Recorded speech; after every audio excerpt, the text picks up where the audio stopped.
Sitting with Rod Blum. Yes. He's a congressional candidate in the Iowa's first congressional district.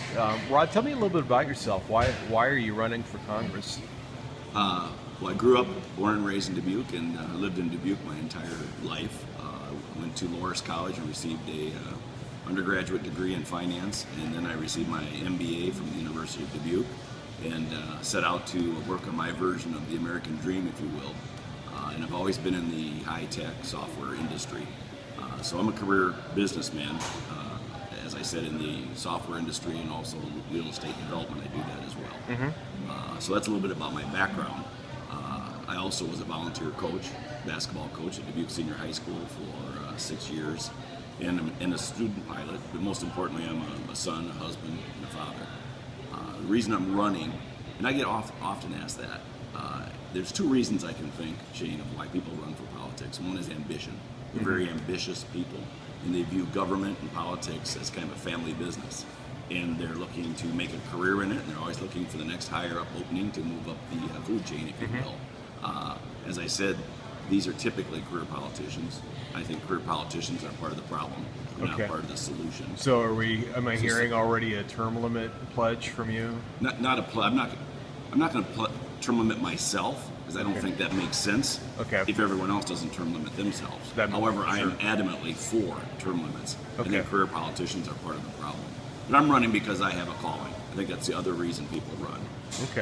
It's a good stage of my life. I've accomplished things in the private sector. I've met a payroll every week for the last 28 years. And I just love this country. Bottom line is I love the country, and it really pains me to see the direction that this country is going. Okay. Use the terminology calling. Tell me a little bit about your faith background. Born and raised Episcopalian. Okay. So even though I'm from Dubuque, everyone assumes I'm Roman Catholic. And I said, well, I'm Catholic. It just happens to be Anglican Catholic. Okay. So yeah, born and raised in the Episcopal Church, and I've been in the Episcopal Church my entire life. Okay. So what do you think sets you? There's three Republicans now in this race. Walt Rogers and Steve Rathje. What sets you apart from the other two? You know, why should somebody vote for you as opposed to the other two in a Republican primary?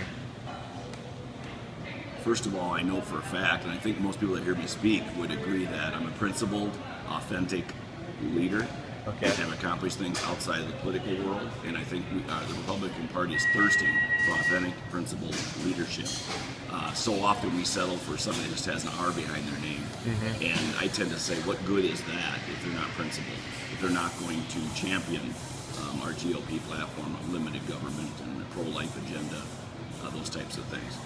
So I've accomplished a lot in the private sector. As I said, I've met a payroll for every week for 28 straight years. I've risked everything I had. I started with nothing. And I know what it's like to work under the government regulations that they force on small businesses. And I know what it's like to be overtaxed and overregulated.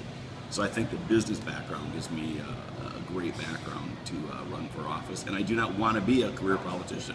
I'm not doing this because I want to have a cocktail with John Boehner, or I want to be on Fox News. I'm doing this to take some Iowa common sense, which is sorely needed to Washington, D.C. Okay, so if Mr. Blum goes to Washington, what are your top three priorities? Well, that question reminds me instantly of my campaign cornerstones. And I'm not doing that because they're talking points, but these are These are things that are near and dear. No, these aren't talking points. They're things that are near and dear to me. But they're the same cornerstones we had last campaign when I ran against Ben Lang, and we almost upset him. It was very close. Because the message caught on, particularly with the grassroots. And personal responsibility, I think, is a huge issue, and I deeply believe in it. I'll take that to Washington, D.C. I think for 235 years there was an equation, Shane, that worked pretty well in this country, and that is hard work equals reward. And it seems like this administration is breaking that equation apart, if you will. And we have younger people who think they're entitled to the reward without the hard work. So personal responsibility, also corporate responsibility. I do not agree with corporate crony capitalism. So no bailouts for... So we need to get rid of that. So we need personal responsibility, corporate responsibility as well. I believe in constitutionally limited government. I think we need to try to we are so far from the Constitution, it's not funny. We need to try to return back to constitutional principles. In limited government, our government, 40% of our GDP is government spending. Yeah. Almost half of our economy is government spending. Transfer of wealth from one person to another. That does nothing to increase our nation's prosperity. What do you think could be done to rein in government and start cutting it back? I mean, it almost seems like it's such a runaway train anymore that it's impossible to bring it back. What do you think could be done? Well, we need to, a constitutional amendment ultimately would be great to balance the budget, but I think more importantly, as important as balancing the budget is how we do it. Because we can balance the budget by doubling tax rates. Yeah. Okay, I think we need to limit our government, our federal government spending. Traditionally, it's been about 18% of GDP over the last 30 or 40 years. So we need to work over time. We can't do it overnight. That'd be too big of a shock to the economy. Work over time to bring that in line to the 18%, and then get it below that if we can. There's a program out there, a plan that's been, Steve King has endorsed it, and Marco Rubio's endorsed it, Rand Paul, just to name a few, called the penny plan, which is we would cut 1 penny on a dollar. 1 penny on a dollar of spent expenditures in every area across the board for 5 years. We'd have a balanced budget in 5 years. And it does it gradually, it does over 5 years, and lets the economy, the private sector, catch up with the decrease in the public sector spending. Interesting. I've not heard about Also, that I believe before. in free markets. I would take a free market mindset with me to Washington. Okay. Like I said previously, I don't believe in crony capitalism, and I don't believe in corporate welfare. So no subsidies. And these big companies like General Electric that make $14 billion a year and pay no income tax, Okay. they don't need my tax money. Sure. So, And Main Street businesses, of which I have one, doesn't receive these special benefits from the government. I don't think General Electric needs any special benefits from the government. so you basically close loopholes and end subsidies? Absolutely. Absolutely, we need to do that. I believe in economic Darwinism. I think the best companies should rise to the top, and the weaker companies should probably suffer a little bit. We should definitely stress he's saying economic Darwinism, not... Yes, economic Darwinism, correct. Very good. So, Yes, I do. Yes, we need to get rid of crony capitalism. okay. Let you have a little bit of coffee there. Well, it's caffeinated thoughts. Absolutely. Right? You have to have caffeine. coffee. Got Yeah. mine right here. So, how, with the current debate going on in Washington with the shutdown, are you supportive of the shutdown? And you like the way they're handling it? What would you like to see if you were in the House right now, as far as strategies? Should they look at tying it to the debt ceiling, or is that muddying the water with their argument against Obamacare? Well, I think, if you're going to get in this business of government, I think government's based on negotiation. Okay. So I think people can't go to Washington, D.C., for example, and say, I'm not negotiating. It's going to be my way or the highway. The reports, and I'm not there, the reports are that recently when Boehner has met with President Obama, his opening line was, I'm not negotiating. President Obama's opening line. President Obama's Okay. opening line, that's what I've read. I don't know if it's true, but if that's true, I mean, government, the art form of government is negotiating. And I agree with Ronald Reagan's philosophy of negotiating. If we can move the football toward our goal line, and our goal line is more personal responsibility, less government spending, less government dependency, more free markets. If we can move the ball toward that goal line, then that's the acceptable bill. If a bill moves the ball toward their goal line of increased government dependency, increased spending, socialism, if you will, I would never vote for that bill. Okay. So you're never going to get 100% of what you want. I'm not there to know the exact strategies and tactics. Yeah. But I don't know how strong our hand is. We have the House, obviously. We don't have the Senate, and we don't have the White House. Yeah. So I guess in that circumstance, to be able to get something out of this negotiation that's good for us would be tremendous. I'm not sure what that is, and I'm not sure what John Boehner's strategy is. I don't think anyone knows other than the inside circle. Okay. But we've shut down the government before. I've lived through these things. There's all these it makes for great media. The news channels love it, and the world's going to end. Yeah. And we all know the world doesn't end. I think 83% of the government is functioning and being paid for. The people that are on full furlough end up getting paid vacations because they're all going to receive back pay. So at the end of the day, is it much ado about nothing? Is it political theater? Yeah. But I do like this, Shane. I do like the fact, and I know a lot of Eastern Iowans like this, that the Republicans have stood up to the president. And I hear that a lot as I travel Eastern Iowa. It's like people say, where are the Republicans in the House? Where's our side in this argument? They feel like we're not represented in Washington at all. So that part I like, that we have a spine, and that we're going to finally stand on some principles It's okay to be principled. Negotiate hard your principles. Okay. Yeah, it's just some of the theater going on, like closing. I find it fascinating, being a person who does websites, that they find it's cheaper to take down a website than just leave it up, and closing off. It costs more to close off a national park than just to leave exactly. it open. It's like the National Park Police is they're being paid, I would think. So It's pretty petty, isn't it? It's Yeah, pretty it is. sophomoric what President Obama is doing, and I think most of the American people can see through it, and he's just trying to inflict the maximum amount of pain on the average citizen, Well, yeah, which is pretty pathetic. a recent poll showed that folks were tending to blame Republicans, and that probably is due to a lot of the media coverage. But the media, Do you think? the media ignored that Obama's approval rating had dipped down to 37%, which I think is significant as well. But it just should be noted that the House has passed 26 different resolutions that would fund at least parts of the government. The Senate have voted for none. So yeah. Correct. And if reported, Yeah, and if people they were can reported. hear that fact, I believe the House is willing to fund everything except for Obamacare. Okay. So you mentioned before you're pro-life. Yes. So what kind Pro-life from conception to the cradle to the grave. Okay. And when I talk about pro-life on the campaign trail, Shane, I also mention that it's more than just protection of the unborn. It's Okay. protection of the born, and by that I mean our elderly. And that's become a bigger issue with the advent of Obamacare and the IPAB Yeah. Council, which will be 15 bureaucrats appointed by President Obama who report to no citizens. Sure. That starting in 2015 can basically make any changes they want to Medicare, and can only be overridden by a supermajority of Congress. Now, I don't know about you, but that's chilling to me, and it should be chilling to everyone that's elderly. And my mother's 84 years old, and when the time comes in that hospital room, I don't think the government should have a seat at that table. It should be my mother's physician, our family, and of course my mother. No, yeah. With your statement that you're pro-life from conception to natural death. What, in terms of bills outside of the personhood amendment or a personhood bill, would you be supportive of other pro-life legislation that moves the ball forward toward that goal? Yes. Okay. I think this is going to be an incremental Okay. process as we go back to negotiation and the nature of government. Sure. So yes, incrementally, I think we need to keep trying to push that football toward our goal line. All right. No doubt about it. But we're not going to one fail swoop or one piece of legislation achieve the end goal. Should we should we have a federal marriage amendment, or should it be left to the states? Marriage. As I often say, people ask me how I stand on that, and I say, well, I'm married to Karen, who happens to be a female. So Yeah. obviously I believe in marriage between a man and a woman. Okay.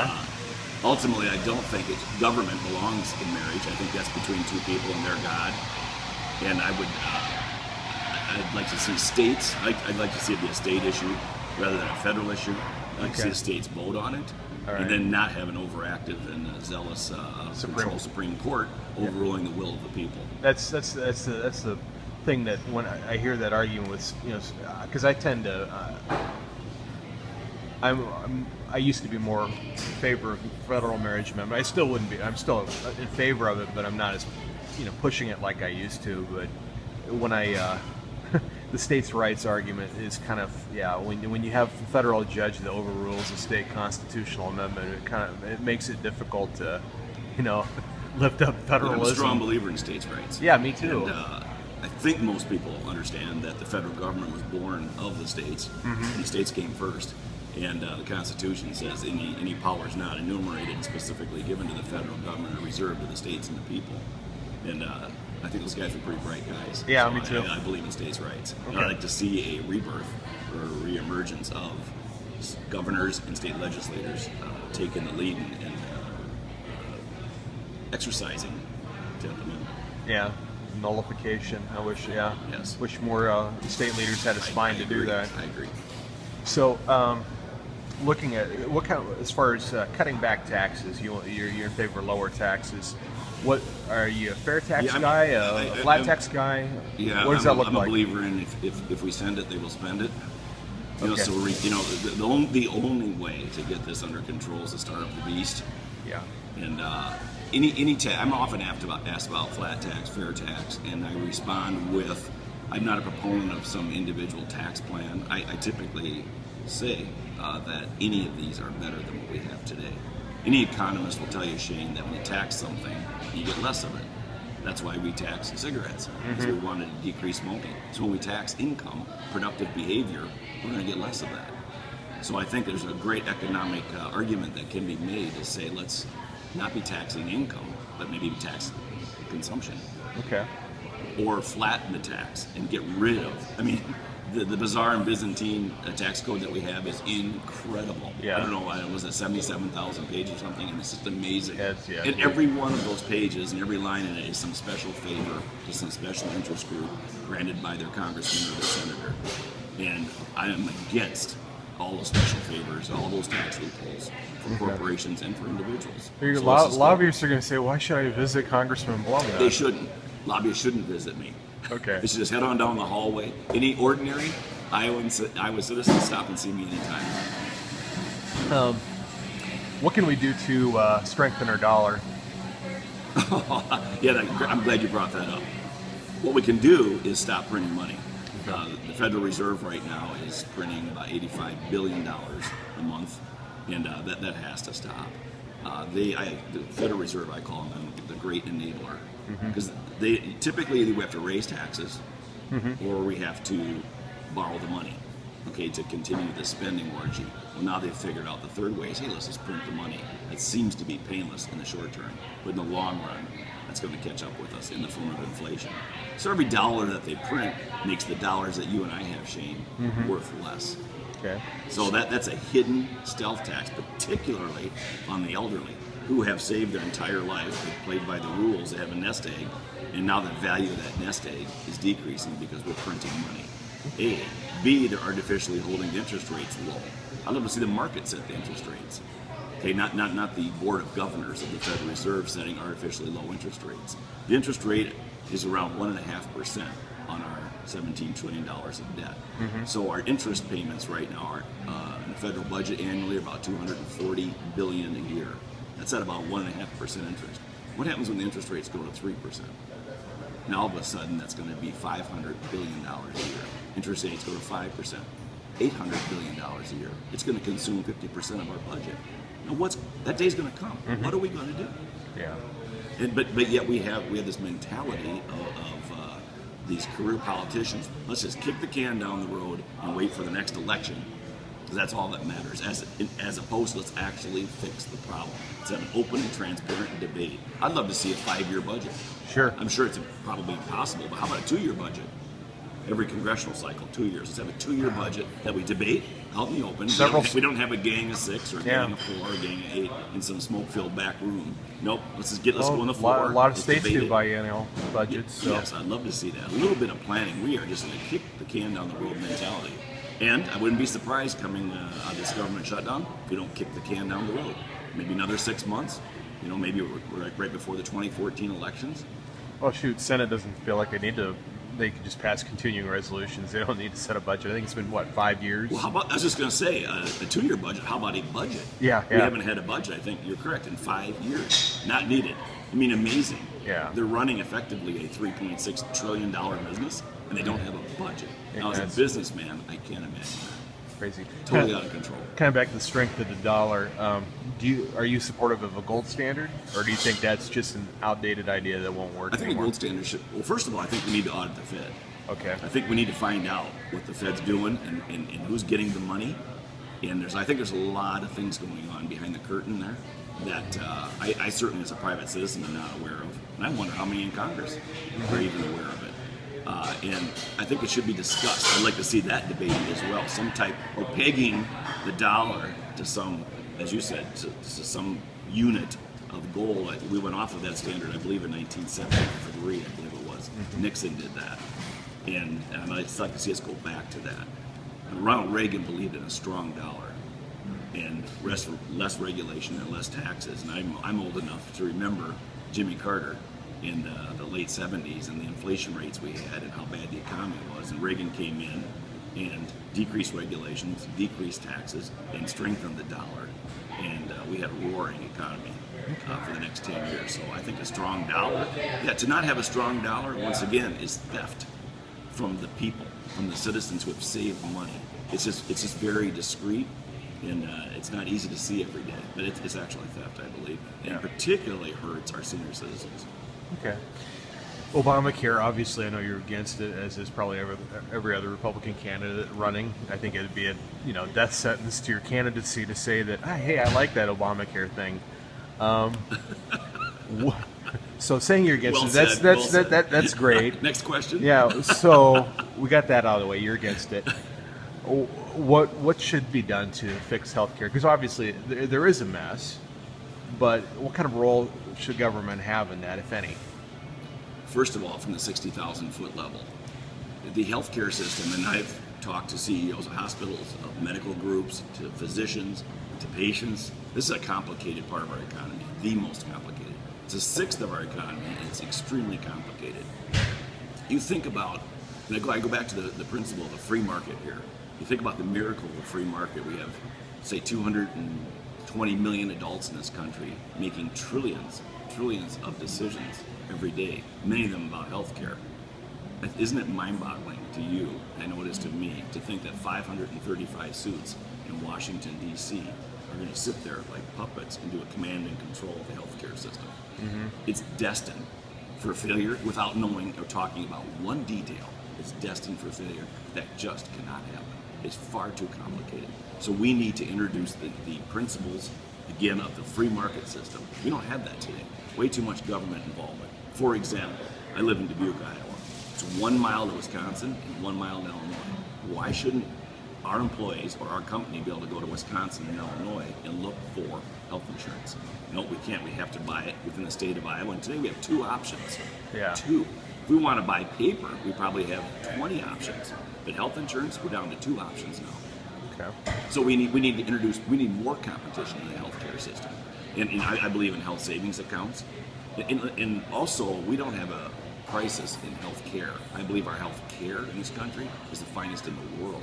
Okay. What we have is a problem with the cost. Sure. And the cost is escalating far greater than the rate of inflation. A big part of that is because of the heavy hand of government involvement and all the rules and regulations. In Des Moines, for example, says every insurance policy, health policy sold in the state has to include all the toppings on the pizza, if you will. Mm-hmm. What if I just want a cheese pizza? Okay. Should be half the price, should be less money, correct? Yeah. Oh, I can't get a cheese pizza because they're telling me on Des Moines I have to have all the toppings on the pizza. Yeah. I don't agree with that. We should have hundreds and hundreds of, just like car insurance, home insurance. I have hundreds of choices. Hey, health insurance, we need more competition in that arena, for example. So what could be done to, obviously more competition, what else could be done to bring down healthcare costs? For instance, like, we have, I don't know how much of what we're paying when we go to, well, part of the problem is we don't really pay, the insurance company pays. So I think if we had direct pay, that would help, bring down costs. But there's also no incentives right now, Shane, there's no incentives by the providers, whether it's a hospital or physician, to not provide services. There's no incentives because they're paid fee for service. Yeah. There's no incentives by the patient, the consumer, because as you just said, they're not paying the bill. So there's no incentive for them if they have a runny nose to not go to the doctor's office. No incentive at all. Yeah. That's the beauty of health savings accounts. Mm-hmm. I really believe in a health savings account. And I would like to see a block grant from the federal government back to each state, because I believe in the power of the state when it comes to, for example, Medicare, Medicaid, and health savings accounts. We need to turn the patient into a true consumer. Yeah. Again, I believe in the power of the individual. Democrats believe in the power of government. I think inherent in all their programs is the idea that the average person is not bright enough to make good decisions for themselves and their families. I disagree with that vehemently. Okay. I think the average American is bright enough, and I believe in the power of the average American. And the free market has given us the greatest standard of living in the free world. Mm-hmm. Easily. And it's because of the power of the free market, not because of our government. Absolutely. Part of the problem too is also with medical malpractice and tort system. Tort reform needed. Tort reform is needed. I talk about tort reform now in the medical area, but in the economy as general, one of the things we need is tort reform. Yes, the numbers vary, but I've seen estimates from the lowest estimates about $150 billion up to $400 or $500 billion a year in defensive medicine. And I talk to physicians and I talk to medical group CEOs. There's no doubt we perform all kinds of tests that are unnecessary, but they do it to avoid lawsuits. The insurance company says make sure you do this test every time, even though it may or may not be needed. So yes, tort reform would definitely help. See, there's not one golden answer or one solution that's going to take care of healthcare. It's going to be thousands of little smaller things. That if we let the free market work, just like this iPhone, I mean, this is amazing. This has how much more power than the lunar landing module back in the 70s, right? Right. And look at the price of it; it's $100. Imagine if the government were involved in this. Yeah. What this would cost. So we need to let the miracle of the free market system work in healthcare. But tort reform is very important. One more domestic issue, and then I want to shoot over to foreign policy. Then probably let you go because we're button up against that. A cup of coffee on Caffeinated Thoughts. Oh, yeah. Education. Is there a federal role for education? No. Yeah. If I were in Congress, I would vote to eliminate the Federal Department of Education. I think education is a state, local, and homeschool, right in the home, kind of, that's where the decision should be made. So, Common Core, I'm not an expert in Common Core, but from what I've read, it's basically out of Washington, D.C., and standardize this and standardize that, and one size fits all. And I don't think the education of my daughter Sophie in Dubuque, Iowa, necessarily should be the same as in New York City or as in Los Angeles or Houston, their educations. So I think the Federal Department of Education should go, and I don't think anything about education should come out of Washington, D.C., of all places. Okay. But once again, Washington always knows better.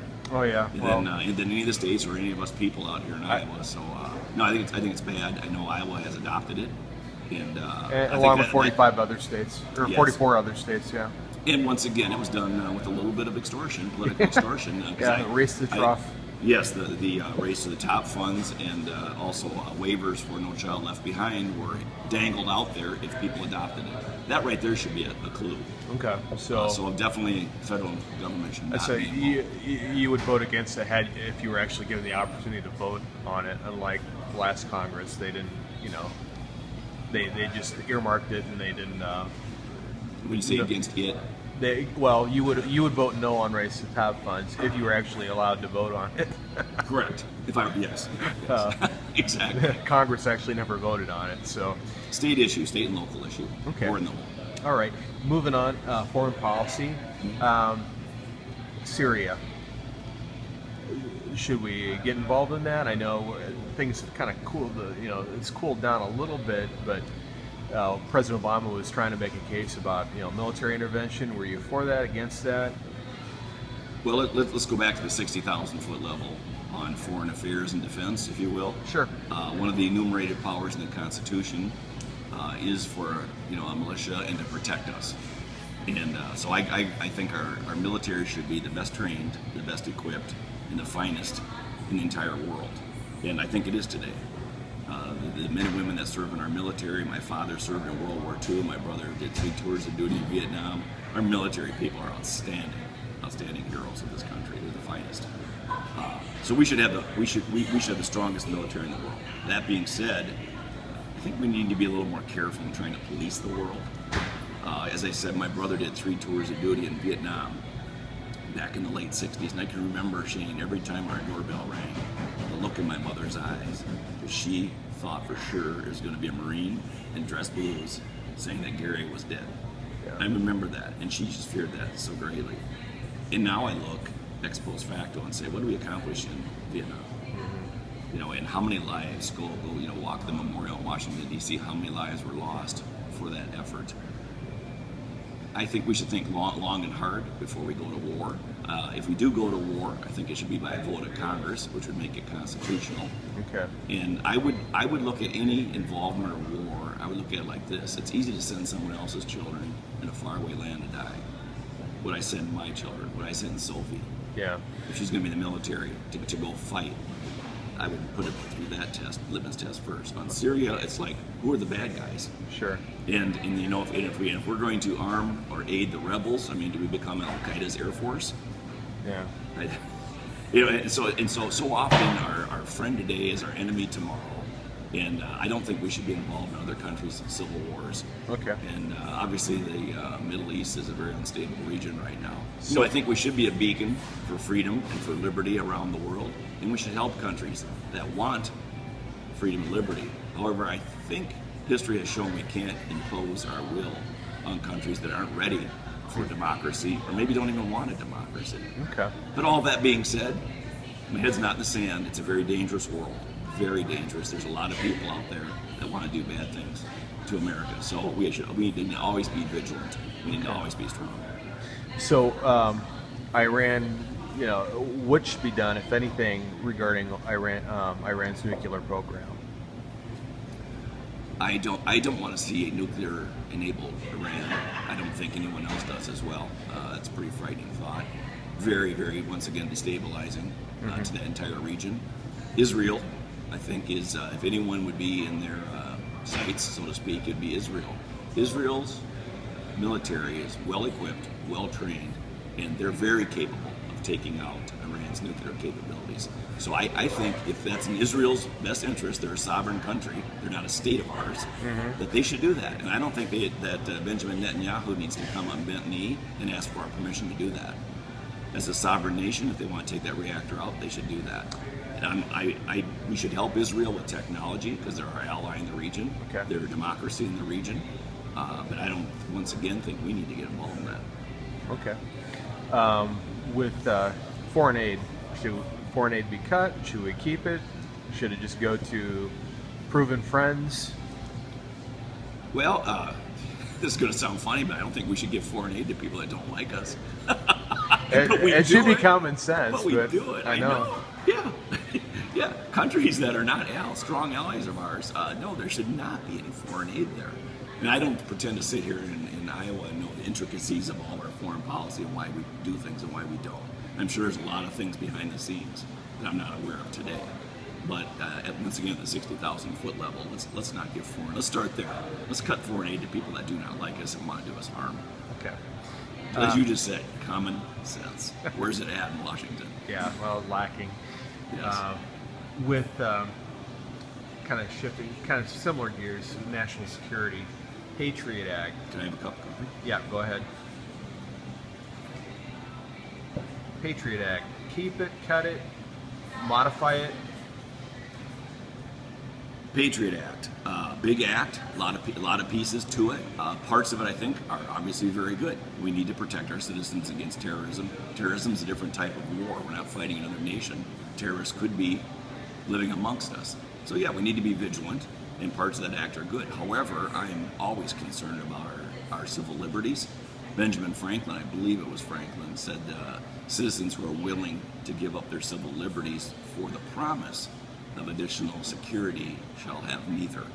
And I think we're bright enough as a country to be able to protect our civil liberties as citizens and still be protected against terrorists who might be living amongst us. So I think parts of it I don't agree with. I don't agree that people could be detained by the President of the United States if he determines they're an enemy combatant, for example.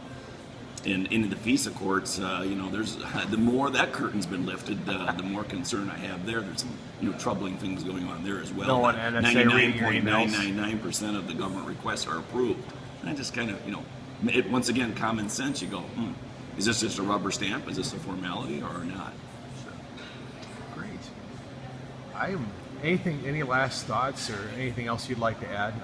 I've already peppered you questions, so I just want to make sure. Is there any burning issue or thing that you want to share? Well, I just think it's interesting through this conversation, Shane, the word common sense. You've mentioned it a few times. I've mentioned it a few times. I think Iowa, for example, Iowa common sense is sorely missed and lacking in Washington, D.C. And these guys have been there so long, guys and women have been there so long, I think they've lost touch with the people that they represent. And I think we need to send people. My favorite definition of insanity is Einstein's, and that is doing the same thing tomorrow we did today, yet expecting different results. So if we keep sending the same types of people to Washington that we have been sending there, we're not going to get different results. And I think we need to start sending people who are authentic, who are principled, who have accomplished other things in their life, and that are not looking for a career in Washington, D.C. Then and only then do I think we have a chance for real change. Great. Thank you so much.